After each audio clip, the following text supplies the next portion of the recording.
Mrs. Langmore, could I have a word with you in private, please? Of course, Mr. Parker. I was going to get Benjamin to make me one of my delicious cocktails, but he seems to have disappeared. Anyway, I'm glad I've bumped into you. I would like some flowers sent up to my room. And some chocolate truffles too. All complimentary, of course. Mrs. Langmore, this has got to stop. This arrangement of ours has got to end immediately. I can't fiddle the books any longer and let you stay here for free. The hotel's owner is getting suspicious about the irregularities in the accounts. And as for your ever-increasing bar bill, well, I can't make it disappear any longer. Surely you have enough money to pay for your stay. Why are you doing this to me?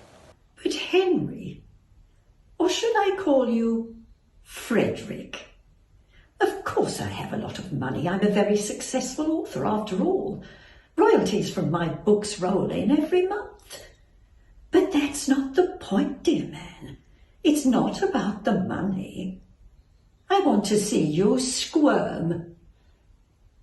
Don't tell me you've forgotten why you're in this predicament. The very reason for our little arrangement, as you so politely put it. It's entirely your own fault, and I want to see you punished. If I told the police what I know about you, well, that would be the end of your job here, and a spell in prison. Please, Mrs. Langmore, I'm begging you. It was a long time ago. I'm not a thief any longer. It was so fortuitous, recognising you after all these years. You might have changed your appearance with a bit of hair dye. But when I saw you here last year, I knew immediately who you were. I must say, you have done well for yourself. Fancy you now being the manager of the Dorchester. Slightly different from when you were my butler and you stole from me. But if you want me to terminate our little arrangement, I shall get on the phone to Scotland Yard. You can't do that. I won't let you do that. It's your choice. Do let me know your decision. Ah, there's Benjamin. About time. Could you fix me one of my special cocktails? Goodbye, Mr. Parker. Lovely talking to you. He didn't look very happy. I hope he isn't angry with me for leaving the bar unattended. No, nothing to do with you. Anyway, I wouldn't worry about him. You've got enough on your plate. Oh, I say. Somebody's left a book here. The Mysterious Affair at Styles by Agatha Christie. Her very first book, I do believe. I don't know why anyone wants to read her murderous ramblings. Heavens, they might get unsavoury ideas. Surely the world wants escapist romance like I provide. Tell me, are you a romantic man, Benjamin? Well, yes, I suppose I am. I know ladies like chocolates and flowers. So, do you buy chocolates and flowers for your wife? Or do you buy them for Mrs. Taylor? I don't know what you mean, Mrs. Langmore. Benjamin, I'm a very perceptive woman, and I'm definitely not a fool. I saw you with Mrs. Taylor, and I heard exactly what was going on. Now, I may write romantic fiction, but there are some things I draw the line at, and adultery is one of them. Terminate your relationship with this woman, or I will be forced to expose your little affair. And you know what the consequences of that would be, don't you? Forget about the drink. I'm going to have a lie down in my room. I'll come back for your answer later. It's best not to let these things simmer for too long. Oh, I couldn't bear for there to be any ill feeling between us.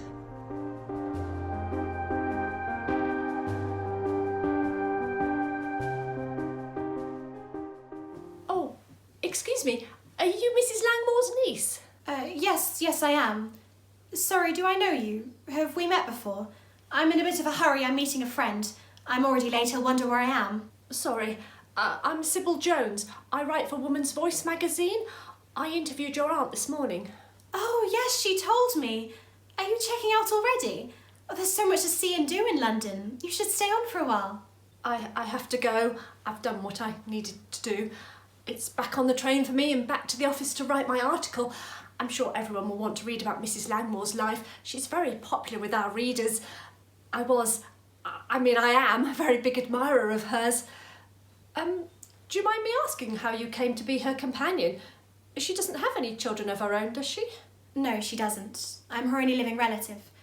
When my parents died, I think she realised she'd better do the right thing and look after me, although I hadn't actually seen her for years before then. After all, how would it look if she abandoned me? She firmly believes in keeping up appearances. She has quite a lot of strong opinions too. Once she's made up her mind about something, she won't ever change it. Yes, I certainly got that impression. To be honest, she wasn't quite what I was expecting when I met her. I don't know, I thought she'd be a bit, softer. She didn't really seem like the romantic type. I suppose sometimes it's best not to meet your idols. Did you know your aunt was writing a new book? No, I can't say I did. I don't read her stuff, not really my thing. I'm sorry, Miss Jones, but I must go. Yes, of course. Well, have a lovely evening with your friend, Miss Langmore. You seem a nice person. You deserve happiness and good fortune. I hope you have a nice life. Yes, thank you. Nice to meet you, Miss Jones. Goodbye.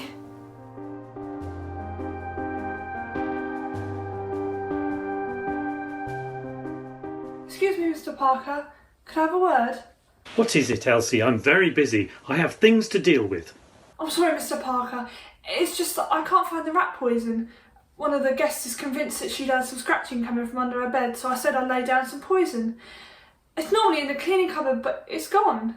The rat poison? You mean the strychnine?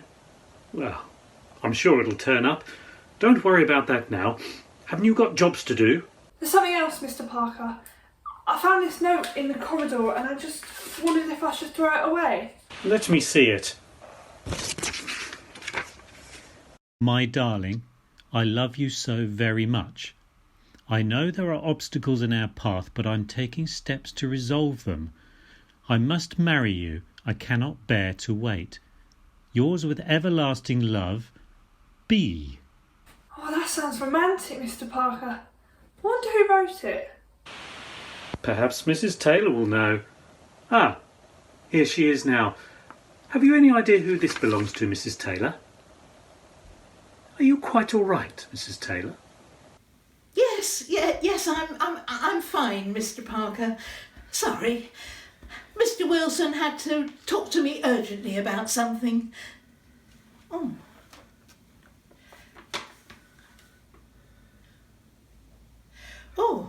no, I'm sorry. I don't know who this belongs to. I'll put it in the dustbin.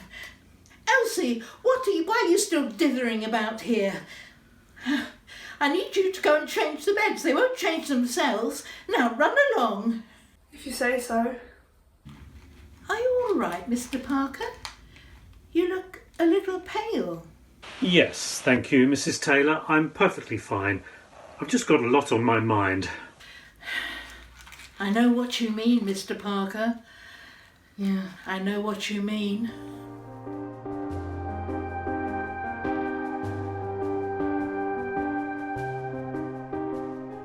Yoo-hoo!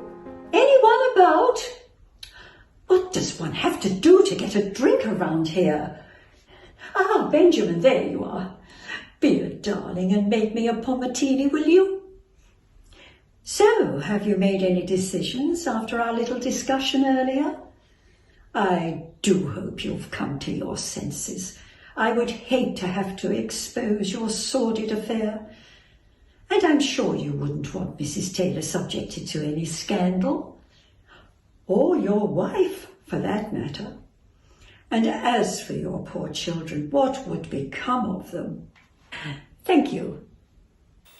You don't need to worry about it anymore, Mrs. Langmore. I've arranged for things to come to an end very soon. Excellent. That is good to hear. I must say it has been a most eventful stay at the Dorchester. There's so much going on at this hotel, and not all of it pleasant.